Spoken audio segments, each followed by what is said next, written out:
Hello, fellow readers. I've been following this blog for quite a few years, and I never imagined I'd be in a situation where I'd need your advice, but here I am. I'm a 24-year-old guy. You can call me Jeff, and my fiancée is a 22-year-old woman. Let's call her Julie. I first met Julie at a fast casual restaurant where she works as a cashier and serves beverages. Right from the start, I found her extremely attractive, and would always find reasons to strike up a conversation with her.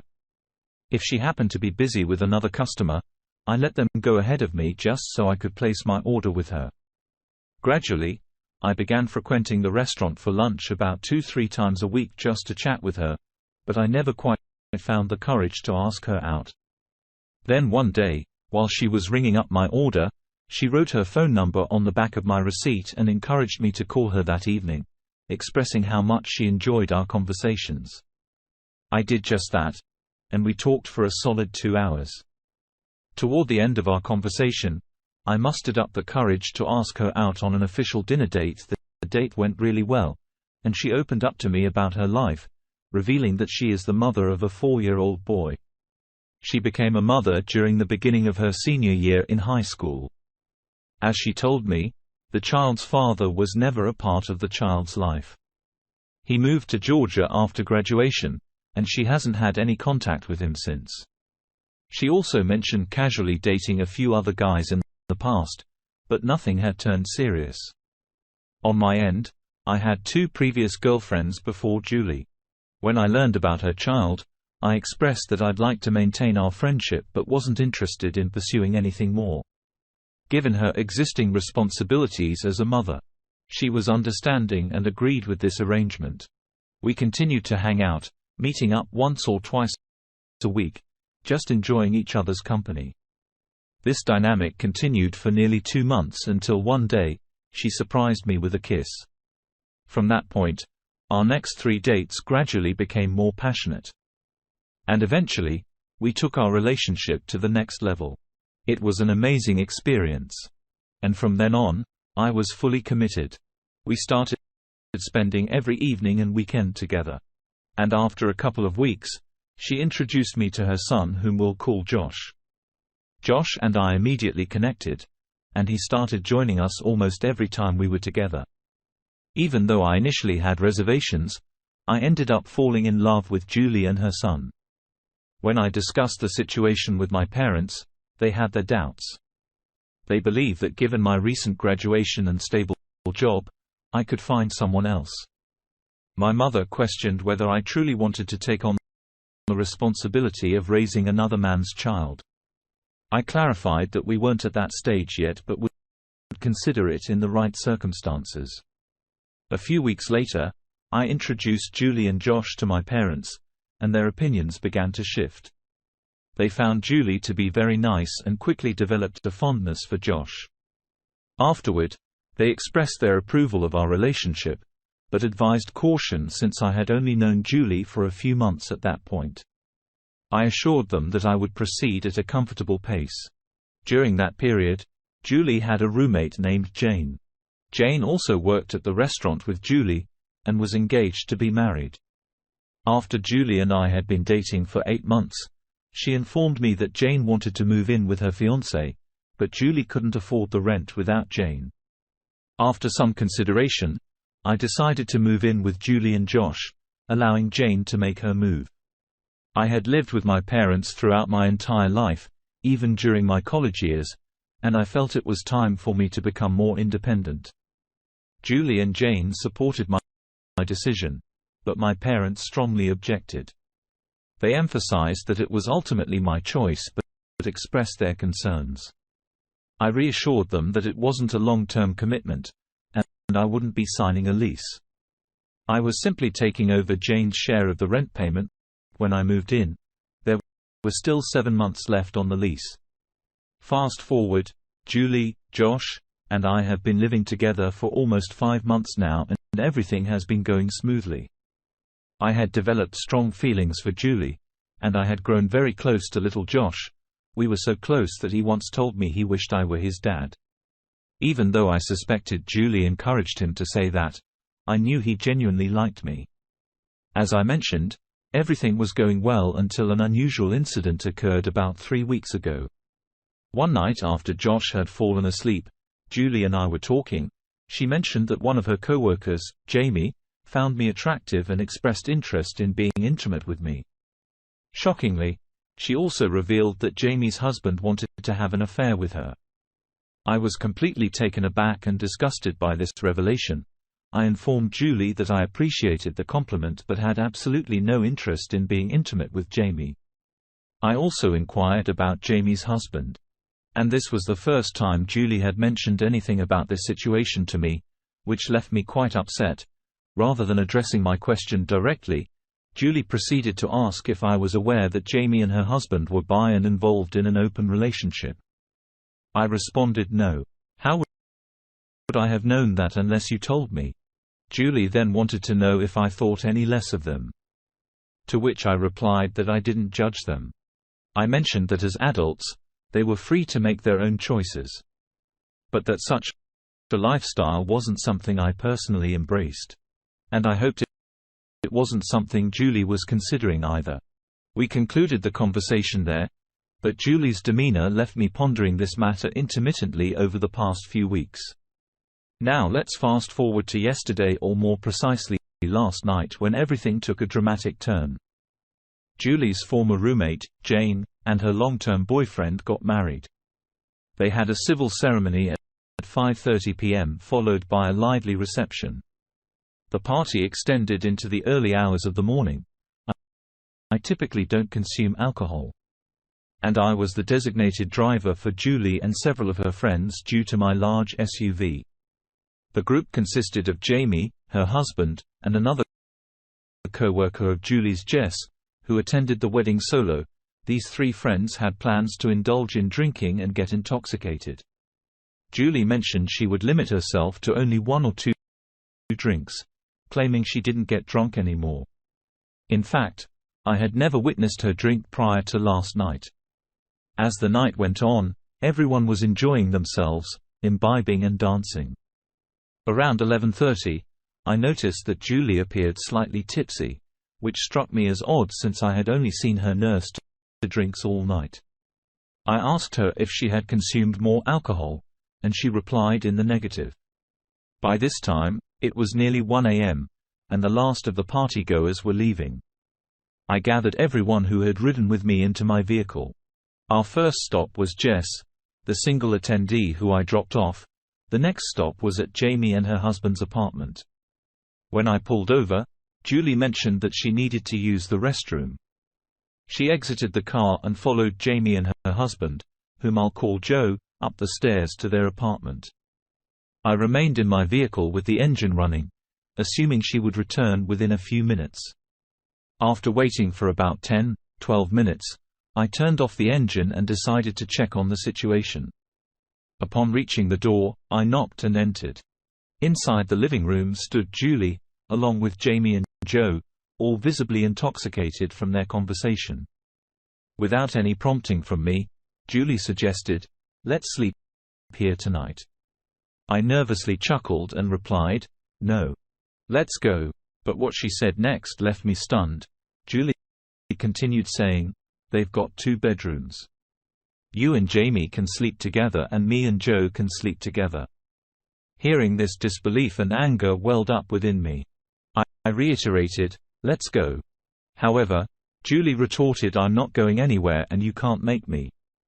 You can stay here with us or you can leave." Frustrated, I approached her, gently reaching for her hand. She pulled her hand away abruptly and snapped, "Get off me." In response, I said, "Okay," turned, and exited the door. I was burning with anger at this point. Thoughts racing through my mind at lightning speed. I drove back to our apartment, briefly contemplated returning to see what was happening. Then I realized I no longer cared about her actions at this point. I was done. I made the decision to pack all my personal belongings into my SUV and move out. So from around 1:45 a.m. to just before 3 a.m., I went in and out of the apartment loading up my vehicle. Subsequently, I drove to my parents' house and called them on the way to let them know I was coming over. They were not critical or judgmental. But my dad offered his perspective, saying, "Son, it's best you found this out now." The following morning around 9:30 a.m., Julie called me, but I allowed it to go to voicemail. She left me a message as if nothing had occurred, saying, "Hi, babe. It's me. I hope you slept well. I fell asleep as soon as you left. Come get me as soon as you can. I love you." She called again 15 minutes later, and once again, I chose not to answer. She continued calling repeatedly. Her voicemails became increasingly frantic, and she also started texting me. In one of the texts, she admitted, "Jamie just told me what in a hole I was to you last night. I'm so sorry. I didn't mean it. Please come get me." I did not respond to any of these messages. Approximately an hour later, she left me another voicemail realizing that I had moved out of the apartment. In this message, her desperation was evident as she asked why I had left and claimed that she was drunk, emphasizing that she didn't mean anything she had said. She also reassured me that nothing had happened between her, Joe, or Jamie. She concluded by saying, "I know you're at your parents' place, and I'm coming over."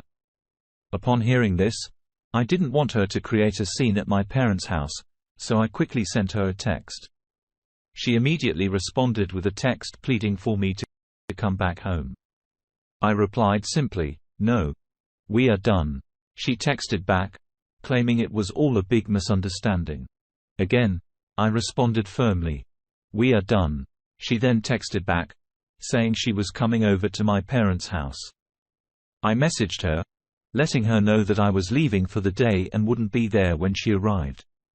I informed my parents about her impending visit and expressed my desire to avoid seeing her and any potential scene she might create. At this point, I had no idea how she would react. As she had been a completely different person last night from the woman I had known, I left the house and headed to a coffee shop, planning to stay there until she left. I asked my parents to call me if she showed up.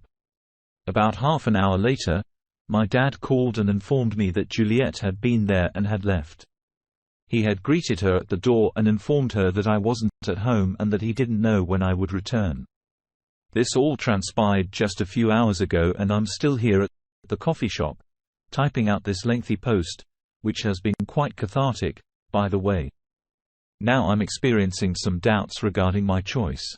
Do you believe I reacted too strongly, or was my decision justified? Julie has been a fantastic partner until last night. Will this be something I'll reflect on in 10 years with regret or celebration? Final update. Hello, everyone. I've received several requests for a date, so I wanted to fill you in on the current situation. Julie and I are officially no longer together. The whole ordeal with her turned out to be a massive deception. It's incredible how naive I was. I want to clarify that I haven't spoken to Julie in person or on the phone since the day everything came to light. We've only communicated through text messages. Right after my last post, Julie kept texting me insisting that nothing happened between her, Joe, or Jamie. She even had both Joe and Jamie call me and leave messages, claiming they were all just friends and nothing else had ever occurred between them. They swore on their lives and more to this fact. Well, I've since learned that this was far from the truth. Recently, I joined an axe throwing class offered at a local pub. In my class was the single girl who had ridden with us to the wedding, Jess. After our first class, I asked Jess if she had time to grab a drink and catch up, and she agreed. We were chatting, and she inquired about the reason behind my breakup with Julie. So I told her. The first thing Jess revealed was that Julie, Jamie, and Joe were downing shots at the wedding every time I took a break to go to the bathroom or get some fresh air. What she disclosed next shook me to my core. Jess mentioned that Julie, Jamie, and Joe have been engaging in 3 zones regularly for the past 2 years. She assumed I knew about it since Julie had told everyone we were polyamorous. According to Jess, this unconventional relationship was common knowledge among the restaurant staff. And I could confirm it with Jane or anyone else from there. My initial thought was, when did they find the time to do this? Julie and I were rarely apart, except when we were at work. What a fool I've been. But I've certainly learned my lesson. I become a much wiser and stronger person through all of this. Regarding Julie being bi and polyamorous, if that's her preference, fine. But why did she have to deceive me like that? What a terrible thing to do. From now on, I'm strictly into casual dating. On that note, Jess and I have started a friends with benefits arrangement. It's been fantastic so far. Julie has no idea. She still reaches out to me every few days pleading for me to return. I've never responded and I never will. Alright, that was a fun story. Now let's move on to another exciting one. Stay tuned and let's dive in. I'm a 27-year-old guy. Let's call me Marvin. And I've been married to my wife, who is 25, we'll call her Mary, for a little over 6 months. Our journey began about 4 years ago when we met at a wedding reception, which almost didn't happen for her. Mary attended the wedding as a last-minute guest with a friend who was part of the bridal party. I noticed she was spending some time alone while the bridal party was busy with photos, so I decided to strike up a conversation. We clicked right away, began dating, fell in love, and eventually moved in together a year later. Everyone around us thought we were the perfect couple. In terms of work, Mary holds a staff position at a large company, and I work in a professional role at a company's headquarters. I won't delve into more specifics to safeguard our privacy. Our entire relationship felt like a dream, and I woke up each day looking forward to it. However, just a few days ago, my once perfect marriage shattered into countless pieces. It happened on a Thursday. And I arrived home around the usual time, approximately 5:30 p.m. To my surprise, Mary was already there wearing a mini skirt and an apron. Normally, she doesn't get home until 6 p.m. She welcomed me at the door with a warm kiss and hug, mentioning that she left work early to prepare my favorite dinner. She had even picked up our favorite wine in a cheesecake. We both adore. Mary wanted to pamper me to show her love. I was so excited that I carried her into the bedroom and things heated up before dinner. After our passionate moment, we sat down to eat. She sat on my lap and we shared hugs and kisses in between bites and sips.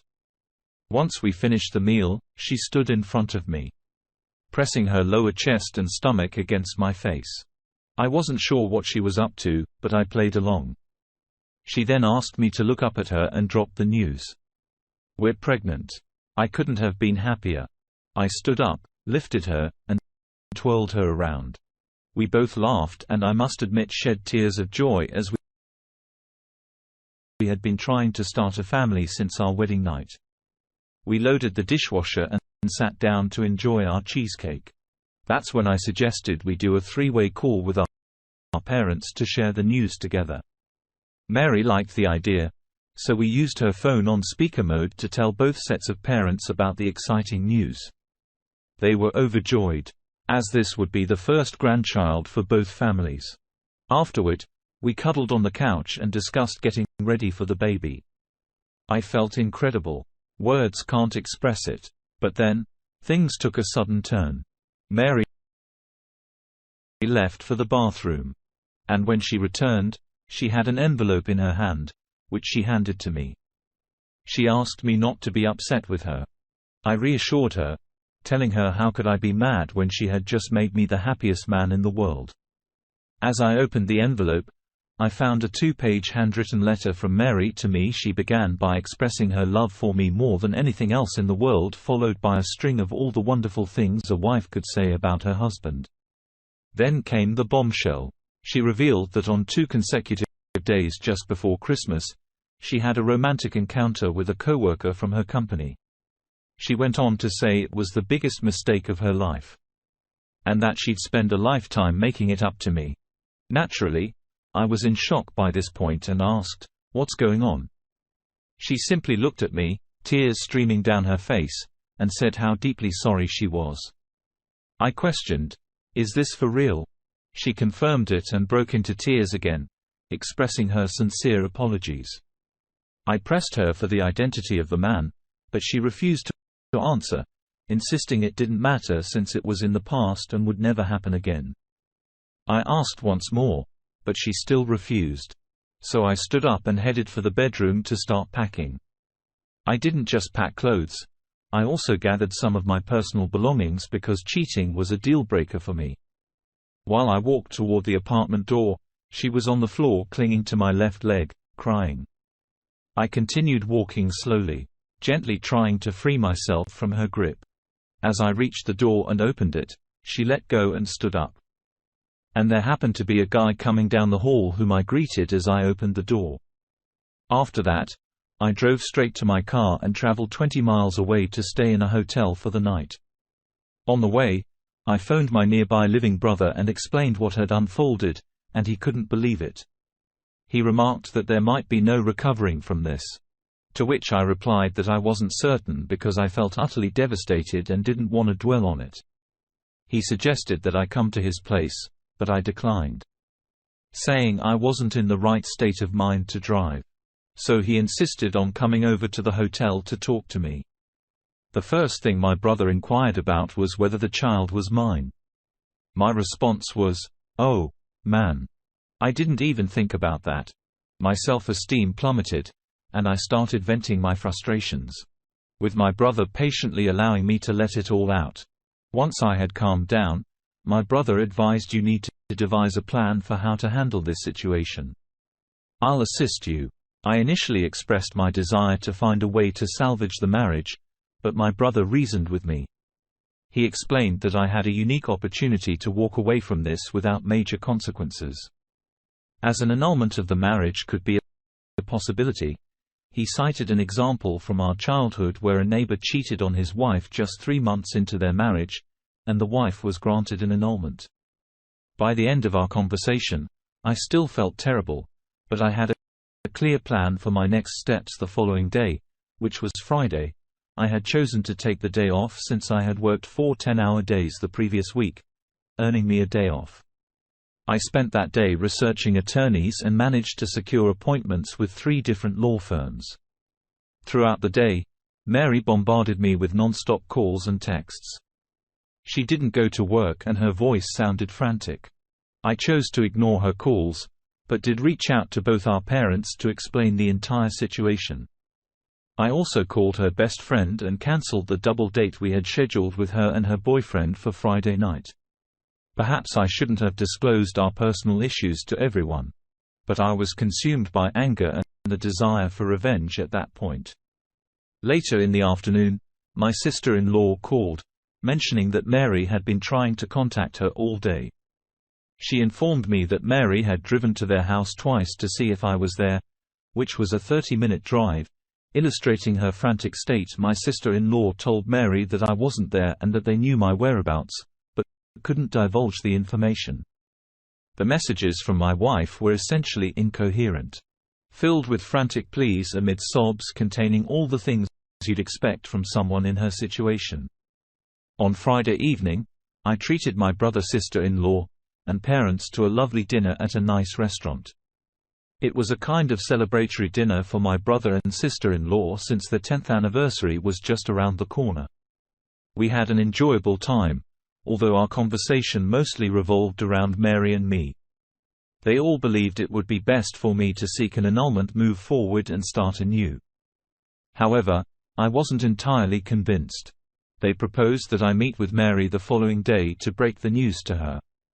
My sister-in-law also insisted that I request a prenatal paternity test to determine the biological father of her baby. I had no prior knowledge that such tests were possible. I assured them that if the baby turned out to be mine, I would wholeheartedly love and be the best father to the child.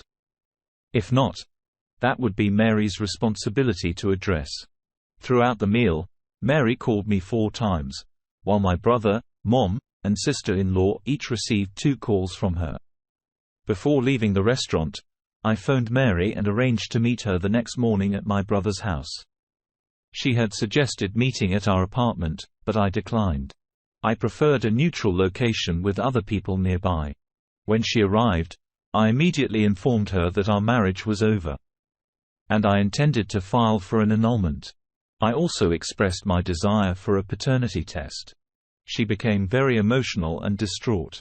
She immediately fell apart and knelt before me, swearing that the child was mine.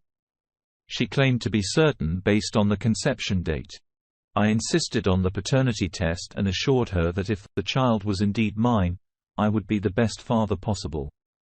However, if it turned out otherwise, I would not have any role in the child's life. She cried, and I sat with her for over an hour while she sobbed. Eventually, I asked her to leave. And though she did so reluctantly, come Monday, things took a strange turn. Around 10 a.m., I received a voicemail from Mary's boss. Let's call him Tony. Tony is a man in his 40s with a wife and 3 teenage kids. In the message, Tony mentioned that Mary had informed him about our situation. He expressed a desire to encourage me not to give up on the marriage, citing his own experience with infidelity early in his marriage, which they had overcome and grown stronger from. He suggested meeting and discussing the matter as he believed he could offer guidance to help me navigate this situation. This was unusual, very unusual. Until then, I had only encountered him a few times, and our interactions were limited to the typical pleasantries. I initially brushed it off and had no intention of returning his call. However, a few hours later, I received another message from him, this time with a tone of exasperation and nervousness. He said, "Hey, it's Tony again. I understand if you don't want to talk to me and I don't blame you, but I'd like to clarify what happened and assure you that it meant nothing to either of us. Mary loves you and I love my wife. Please call me back. I believe we can find a way to resolve this." What a shock. That piece of garbage was the affair partner. I was so furious and filled with rage that I had to take the rest of the day off. Later that evening, I received another message from Tony. His tone sounded desperate this time. He said, "Give me a call, man. I believe we can figure out a solution between the 3 of us to save our marriages." Of course, I didn't call him. What a fool. Later that night, I got a call from one of Mary's cousins. Let's call him Kevin. Kevin and I have become close friends over the past few years. I answered, and he asked me to explain what's happening. As everyone in the family is in turmoil over your separation from Mary, I shared all the sordid details with Kevin, and he couldn't believe it. He remarked, "Wow. The rest of the family isn't aware of this. They assume you left Mary just because she's pregnant. They think you're the villain when it's actually married." Throughout the evening, I continued to receive calls and texts from Mary. It was evident that she was emotionally fragile. She pleaded with me to call her back and have a conversation, emphasizing how desperately she needed me. She expressed that my support was crucial in helping her navigate the difficult situation she had created. I didn't respond because I was thoroughly disgusted with her. On Tuesday, there was no contact from Mary at all. Then on Wednesday evening, she left me a voicemail. Her voice sounded tired and melancholic, as she said, "I've lost the baby." She requested that I come over to comfort her, as she felt completely devastated. Despite my strong desire to be there for her in that moment, I decided it wouldn't be wise. Additionally, my attorney had advised me against having any contact with her without a witness. I'm currently overwhelmed with guilt and questioning my choices. I still have strong feelings for Mary, and she occupies my thoughts constantly. I long for things to return to how they were before. Sometimes I even wish she had never revealed the affair, even if the baby wasn't mine. I'm certain I won't find someone like her again. What would you recommend I do? Update. Hello, everyone. I'm returning here to provide you with an update on my situation. I'm still in the process of getting divorced, or more accurately annulled. This should be finalized within the next 45 days. Since my last update, numerous events have unfolded, and I've come across some new details regarding my wife's affair. Where should I begin? You may recall Kevin from my original post, who happens to be Mary's cousin and with whom I've developed a close friendship. His mother is Mary's maternal aunt. She receives direct update from Mary's mom, and Kevin then shares these details with me. Naturally, they remain unaware of this. According to Kevin, Mary reported Tony, her boss, to HR, and as a result of an investigation, he was terminated from his job. Contrary to Mary's initial claim that the affair concluded before Christmas, Kevin revealed that it actually began the week before Thanksgiving and continued until Mary discovered her pregnancy, which was just a couple of weeks before she broke the news to me. Mary didn't miscarry the baby. She underwent a medical procedure because Tony pressured her after she confided in him about the affair in pregnancy, along with my intention to divorce her, according to Kevin. Tony was angered because their agreement was to keep everything secret. Mary eventually couldn't bear the guilt and told me. Mary told her mom that she believed I would forgive her for the affair and that we could have a happy family. This showed a lack of respect, according to Kevin, who also mentioned that Mary told me the same thing about the baby being Tony's based on the conception date. As I mentioned in my earlier update, Tony has lost his job, and has talked that his wife is pursuing a divorce. Additionally, based on what Kevin shared, Mary has initiated a legal case against her company, Antonio, alleging a hostile work environment. Surprisingly, she is still employed there, which I find rather perplexing. That's the latest information I have for now. Final update. 5 months later, I mentioned I'd return once the annulment was officially done, so here I am. I might appear happy, but truthfully, I'm experiencing a sense of relief rather than joy.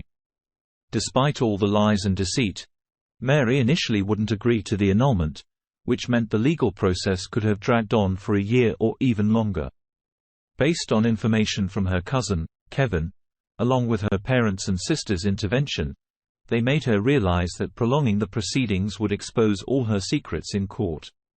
Eventually, Mary saw reason and consented to the annulment, which was finalized 2 weeks ago. Even though we're now divorced, Mary is still attempting to reconcile with me.